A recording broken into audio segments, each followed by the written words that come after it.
Bonjour et bienvenue dans ce nouvel atelier consacré à l'animation et aux simulations sur Blender.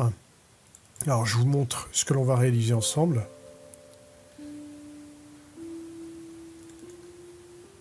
Une animation qui se veut relativement délicate, hein, en lien avec l'aspect visuel de la balle qui se déplace, du sujet principal animé, c'est-à-dire une sorte de boule de poil, d'accord, qui va s'insérer dans un tube avec justement les mouvements de poils qui s'adaptent au contenu. D'accord ? Donc pas mal de choses à voir là-dessus, pas mal de choses que vous allez aussi revoir, hein, et qui vont permettre d'ancrer un certain nombre de réflexes créatifs. Alors on va commencer par créer les principaux éléments, d'accord ? Et on va commencer par le tube.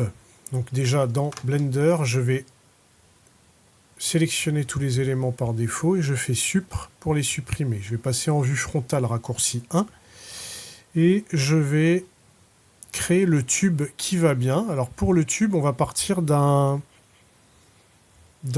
courbe que l'on convertira par la suite en mèche, hein, selon nos besoins, mais on va déjà commencer par utiliser une courbe. Donc on va faire Add, Curve, Circle.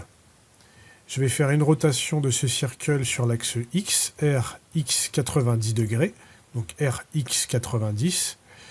N, je vérifie la taille de l'élément, je vais laisser, alors vous voyez que par défaut je suis à 2 mètres par 2 mètres, je vais laisser ça tel quel. Je vais garder cette taille-là. Je vais passer en Edit Mode et il va falloir que j'ouvre ce cercle, d'accord ? Pour ça, je vais sélectionner un point, peu importe lequel. Je vais dans Curve, Toggle cyclique, vous voyez, Toggle cyclique, il va m'ouvrir le cercle comme ceci. Je vais revenir en Object Mode en cliquant sur Tabulation. Si jamais je passe pas par là et que vous voyez que je passe d'un mode à un autre, c'est que j'ai tapé sur Tabulation. J'ai cliqué sur Tabulation. Je fais R, Y et je vais faire une rotation sur l'axe Y en maintenant la touche mâche du clavier pour y aller lentement et j'essaie d'avoir quelque chose de symétrique. Je vais mettre de la grille pour ça. Clic gauche pour valider. Je repasse en Edit Mode. Je sélectionne ce point. Je fais R. Et je vais reformer le cercle comme ceci. R. Et je vais mettre de la grille, vous voyez, pour avoir quelque chose d'équivalent en termes de courbure. Bon là, de toute façon, on repasse en Object Mode, on voit que le cercle est reconstruit et ouvert. Donc là, on a un premier élément que l'on va renommer dès maintenant en tube. D'accord, tube. Je vais lui donner de l'épaisseur. Pour ça, je vais dans Object Data Properties. Alors, je vais un petit peu vite parce que si vous avez suivi mes ateliers précédents, on a déjà eu l'occasion d'utiliser cette technique-là.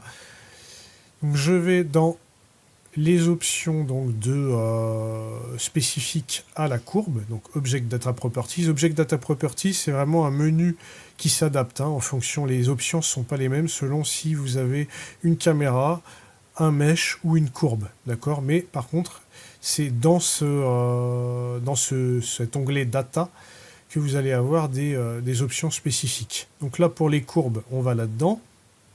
On déploie Géométrie, le sous-onglet Géométrie, Bevel, et on va mettre le depth, c'est au niveau du depth que ça va se jouer. On va le mettre à 0.17. Je crois que c'est ce que j'avais mis dans mon exemple, 0.17 mètres. Ok, donc on a bien un tube ouvert et je vais mettre la résolution à 8 pour avoir quelque chose d'un petit peu plus fin. À partir de là, je vais créer la balle qui va bien. Donc je me remets en Object Mode, vue frontale raccourci 1. Je fais Add, Mesh cette fois-ci, UV Sphère. Et cette sphère, je vais la mettre à une taille bien spécifique. Alors le radius sera de... Alors, que je ne dise pas de bêtises, le radius, c'est le rayon, donc ça va être 0.50, non, 0.50, 0.175, entrée pour valider, ok. Il faut que la taille du... alors c'est pas ce que j'avais mis, parce que là je me retrouve à 0.35, en fait, dans les dimensions ici. Alors si vous n'avez pas ce panneau apparent, vous cliquez sur N, hein, ça vous donne également les dimensions. Là j'avais modifié le radius dans les options du mesh à la création, mais on peut très bien revenir sur les dimensions ici. Il faudra juste redéfinir le scale s'il est modifié. Donc là, les dimensions sont à 0.35, c'est un peu gros par rapport à la taille du tube. Donc, je vais réduire les tailles X, Y et Z à 0.25. Entrée pour valider. Donc vous voyez que ça modifie automatiquement le scale. Hein. Lorsqu'on fait des modifications, je l'ai dit mais je préfère le répéter, lorsqu'on modifie les objets en object mode, eh bien Blender vous étire, enfin vous déforme en fait, il part du principe que l'objet est déformé par rapport à la taille d'origine, d'accord? Puisque c'est pas une modification structurelle comme en edit mode que l'on réalise, c'est vraiment une modification d'un objet, un peu comme si vous aviez une boule de pâte à modeler, que vous l'étiriez, bah, c'est l'objet qui est étiré, mais à partir de sa forme d'origine. Donc là, je vais devoir réinitialiser le scale, CTRL A, Apply Scale, et là vous voyez que le scale est réinitialisé à 1, sans modifier évidemment les dimensions. Mais c'est juste pour dire à Blender que tu pars du principe que maintenant, l'objet d'origine, l'objet original, sera à ces dimensions-ci, sans déformation. Le scale étant à 1, c'est la dimension vraiment de base de l'objet. Ça devient la dimension de base de l'objet. Hein. Encore une fois, pourquoi est-ce qu'on fait ça? Parce que lorsque le scale est déformé, lorsqu'on applique des modifieurs ou n'importe quel type de modification par la suite, on peut se retrouver, ou une texture par exemple, on peut se retrouver avec des surprises qu'on ne comprend pas, tout simplement parce que Blender considère que l'objet d'origine n'est pas dans sa forme originelle, mais déformé, ce qui impacte la déformation sur d'autres modifications. Donc toujours réinitialiser le scale lorsqu'on le modifie. Hein. Donc assurez-vous toujours, souvent ça ne pose pas de problème, mais dans la mesure du possible, essayez de remettre le scale à 1. Donc une fois qu'on a fait ça, eh bien, on a bien notre objet de placer. On a déjà nos deux éléments. Je vais dès maintenant placer un fond. Je vais faire Add, Mesh, Plane, RX90, S10. Bon, là, je peux faire CTRL A, Apply Scale.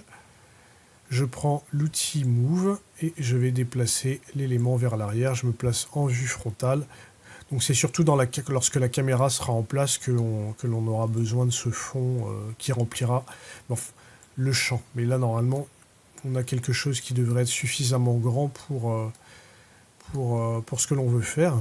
Et je vais dès maintenant modifier l'aspect grisâtre du solid mode. Je vais rester en vue solide, mais je vais quand même appliquer ici un object color random. Voilà, comme ça on n'aura pas du gris sur fond gris, mais on aura des couleurs différentes selon les objets, d'accord? Ce qui permet d'y voir un petit peu plus clair lorsqu'on manipule les objets.